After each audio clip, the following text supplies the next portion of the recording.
নমস্কার। আজ 13 জানুয়ারি 2024 ইংরাজি শনিবার। আজকের কয়েকটি গুরুত্বপূর্ণ সংবাদে আমি রাজেশ সাবর আপনাদের স্বাগত জানাই।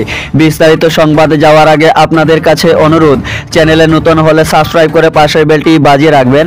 ফেসবুক পেজে নতুন হলে পেজটি লাইক ও ফলো করে ভিডিওটি লাইক করে অবশ্যই শেয়ার করে দেবেন, যাতে গুরুত্বপূর্ণ সংবাদগুলি সবাই জানতে পারেন। এবারে বিস্তারিত সংবাদ।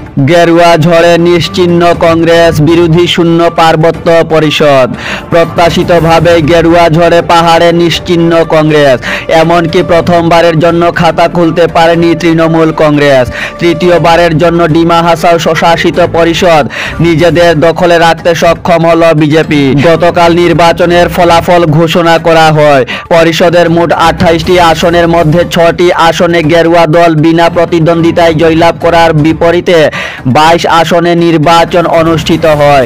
এর মধ্যে 19টি বিজেপির দখলে যায় এবং 3 আসনে নির্দল প্রার্থীরা জয়লাভ করে। মুখ্যমন্ত্রীকে 14 কেজির চিতল উপহার অতুল বরার।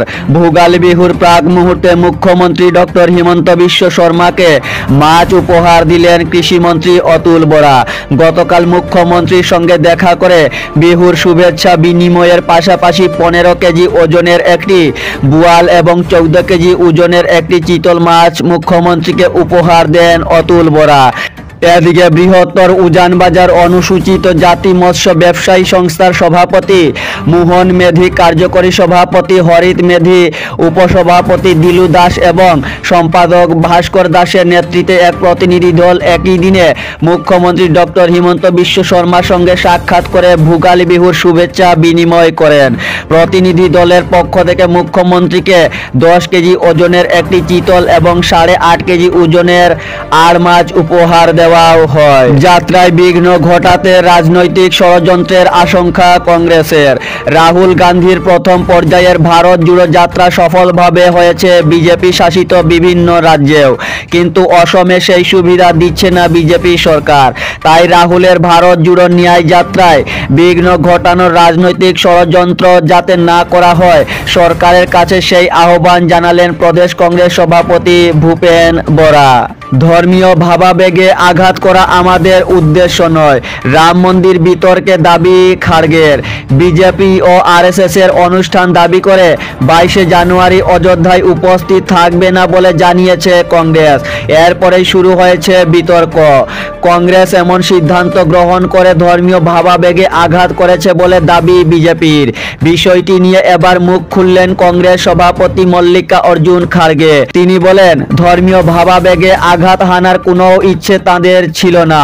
রাজনীতির স্বার্থেই মন্দির উদ্বোধন করা হচ্ছে, সেই কারণেই তারা এই অনুষ্ঠান বয়কটের সিদ্ধান্ত নিয়েছেন বলে জানান তিনি। ইন্ডিয়া জোটের ভার্চুয়াল বৈঠক আজ। আলোচনা হবে আসন রফা নিয়ে। লোকসভা নির্বাচন এগিয়ে আসলেও আসন রফা নিয়ে এখনো কোনো চূড়ান্ত সিদ্ধান্তে যেতে পারেনি ইন্ডিয়া জোট। এ নিয়ে দ্বন্দ্ব বাড়ছে জোটে। বিশেষ করে কংগ্রেসের সঙ্গে আসন বন্টন নিয়ে সমস্যা দেখা দিয়েছে একাধিক শরিকের। এই সমস্যার সমাধানে আজ অর্থাৎ শনিবারও বৈঠকে বসতে চলেছে ইন্ডিয়া জোটের একাধিক শরিক। তবে এবারের বৈঠক হবে ভার্চুয়াল। সূত্রের খবর, ইন্ডিয়া জোটের ভার্চুয়াল বৈঠকে যোগ নাও দিতে পারে তৃণমূল কংগ্রেস। ভিনধর্মী মহিলার শ্লীলতাহানির চেষ্টা, গ্রেপ্তার অভিযুক্ত। রাতের অন্ধকারে ভিনধর্মী এক মহিলার ঘরে ঢুকে শ্লীলতাহানির চেষ্টার অভিযোগে এক ব্যক্তিকে গ্রেপ্তার করল কাটিগড়া পুলিশ।